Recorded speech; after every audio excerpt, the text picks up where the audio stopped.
Hier, Apple faisait sa grande conférence à destination des développeurs, la WWDC. Alors évidemment, c'est macOS, Yosemite et iOS 8 qui ont monopolisé les attentions. iOS 8, nous, on l'a récupéré en version bêta, la première bêta.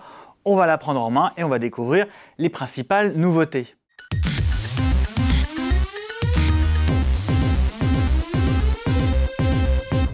Alors, ce nouvel iOS 8, bon, ressemble beaucoup au précédent iOS 7, au niveau d'interface en tout cas. Les nouveautés, comme souvent chez Apple, sont discrètes, mais bien pratiques et bien implémentées. On va découvrir ça. Alors d'abord, la photo, on retrouve toujours notre petite icône sur le lock screen. Alors au niveau de la photo, déjà on trouve un retardateur, c'est très pratique, voilà, 3 ou 10 secondes.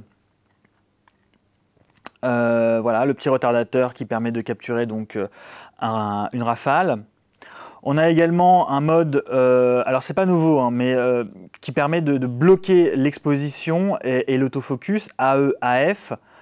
C'est pas nouveau, mais on a une nouvelle icône, voilà, qui indique cette exposition. En revanche, ce qui est nouveau, c'est la gestion de l'exposition. Voilà, on le voit sur la petite icône sur le côté, l'icône soleil, qui permet, voilà, de baisser, de sous-exposer ou de surexposer une scène, voilà, avec un effet d'escalier. Sur la vidéo, on a une fonction time-lapse qui arrive à côté du slow motion, du très bon slow motion 120 images par seconde en 720p.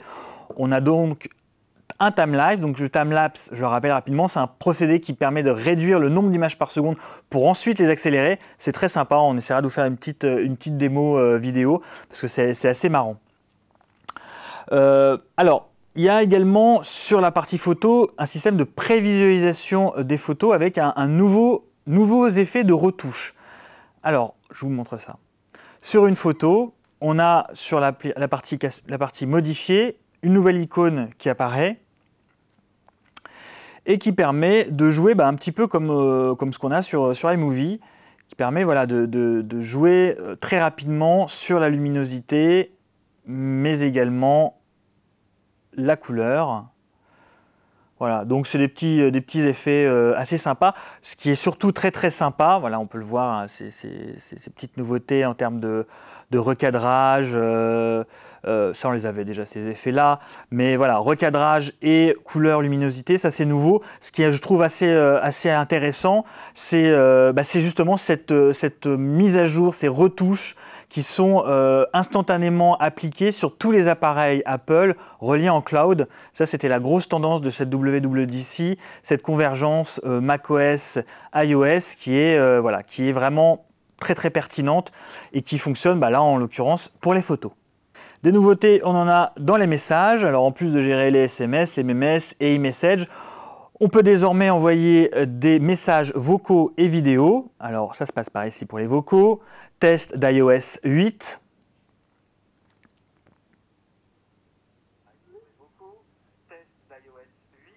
Mais également des messages vidéo. Test d'iOS 8. Et voilà. Puisqu'on est dans les messages, on découvre un nouveau clavier. Alors, il n'est pas uniquement dans les messages, hein, il est dans toutes les applications qui nécessitent le clavier. C'est un clavier fortement inspiré de ce que proposait BlackBerry avec son OS X, à savoir un clavier suggestif et intelligent qui apprend en fonction des saisies.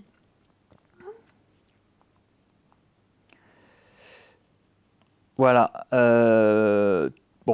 C'est un clavier, voilà, qui est plutôt bien fait et qui, encore une fois, évoluera selon les différentes saisies. Par ailleurs, on pourra également télécharger de nouveaux claviers, comme c'est ce qu'on trouve depuis déjà un petit moment chez la concurrence, notamment chez Android, possibilité de télécharger un clavier swipe, par exemple. Autre nouveauté, on peut répondre à un message tout en restant dans une application tierce.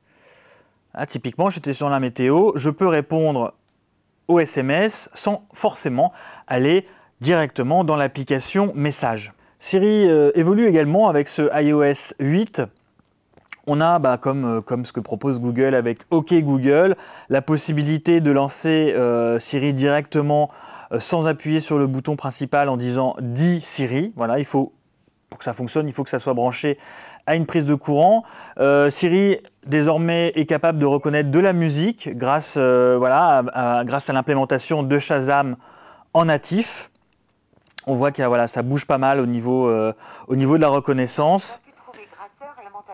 Ouais, bon, voilà, c'est encore une version bêta, ça marche pas forcément super bien, mais bon, voilà, l'idée c'est de capturer, d'utiliser Shazam tout simplement pour reconnaître un morceau et de rediriger forcément vers iTunes Store, vers iTunes forcément, c'est pour consommer de la musique.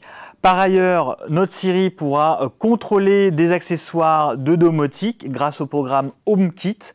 Donc c'est une certification, mais c'est aussi un programme pour les fabricants, mais également des API pour des applications de manière générale. Tout ça sera piloté par l'iPhone et par Siri. Voilà, Siri ferme les volets, Siri baisse le chauffage. Voilà, c'est pas mal de choses qui seront proposées à l'avenir. On voit configuration de la partie familiale, c'est quoi? C'est la possibilité d'ouvrir les applications ou les contenus achetés sur un terminal sur 6 autres machines iOS. L'autre nouveauté, on s'y attendait, à côté de la domotique avec HomeKit, avec le programme HomeKit, on a de la santé connectée avec Hulse et le programme HulseKit, qui est en fait de l'API, donc des applications, et également une certification pour les fabricants d'accessoires. Alors, en pratique, c'est pas révolutionnaire, hein. L'idée, c'est évidemment de glaner les données récoltées par un tracker d'activité type Fitbit, Nike ou les Pulse. Alors, on a une petite Nike Fuel ici. En attendant l'éventuel bracelet connecté d'Apple. Alors bon voilà, j'ai dit, c'est du classique, il y a les calories, la distance parcourue, la pression sanguine, la qualité du sommeil. Bon, ça a le mérite d'exister. Je trouve pas forcément la présentation super sexy. Je préfère par exemple ce que propose Jawbone avec son Hub 24. Voilà, une navigation comme ça, une timeline. Moi, je trouve ça beaucoup plus sympa. Mais bon, ça a le mérite d'exister. Tiens, puisqu'on parle de santé connectée, qui dit santé connectée dit exploitation des données privées. Alors, les données privées, ce qu'on a constaté, c'est dans la confidentialité, il y a un nouveau menu qui est étoffé. Donc, on avait le partage Bluetooth, le micro, l'appareil photo et on a, le capteur de mouvement, les capteurs de mouvement. Donc, pour le moment, il n'y a rien qui est matché, mais on voit bien que il y a déjà Apple, comme d'habitude, a bien pensé aux différentes critiques qui vont arriver avec l'exploitation des données. Donc, a prévu le coup et il y aura bien dans les confidentialités une gestion des mouvements. On reste dans le menu, au-dessus de confidentialité, on voit un Touch ID et code. Et oui, le Touch ID lui aussi évolue un petit peu. En plus de pouvoir acheter sur iTunes, l'App Store et déverrouiller l'iPhone, on pourra l'utiliser sur d'autres applications. C'est l'ouverture du Touch ID, du capteur biométrique d'Apple, vers des applications tierces. Demain, on pourra l'utiliser pour gérer d'autres mots de passe, pour acheter via PayPal ou eBay par exemple. Allez, c'est bien, c'est de l'ouverture. On n'a pas l'habitude avec Apple et c'est tant mieux. Le multitâche sur lui-même n'a pas beaucoup évolué. En revanche, ce qu'on découvre, c'est au-dessus, les contacts, les derniers contacts. Voilà, les derniers appels. Donc on peut joindre mobile, SMS, FaceTime. Voilà, encore une fois, c'est pas révolutionnaire, mais très franchement, c'est pratique. On a les derniers contacts au-dessus et on peut les joindre directement. Pourquoi pas. Autre optimisation, c'est Spotlight qui désormais est plus puissant. Il permet de faire des recherches sur les films, sur des lieux ou de l'actualité. Alors pour le moment, ça marche pas terrible. Forcément, on est encore sur une version bêta, mais à l'avenir, ce Spotlight sera vraiment bien étoffé. Au chapitre optimisation AirDrop, donc la solution de partage de fichiers en Wi-Fi, fonctionne désormais des machines iOS vers macOS et inversement. Enfin. Voilà pour les principales nouveautés de cette première bêta d'iOS 8. D'ici la version définitive disponible cet automne, on aura de nouvelles versions avec pourquoi pas de nouvelles fonctionnalités. Je pense notamment au split screen, ce multitâche multifenêtre pour l'iPad.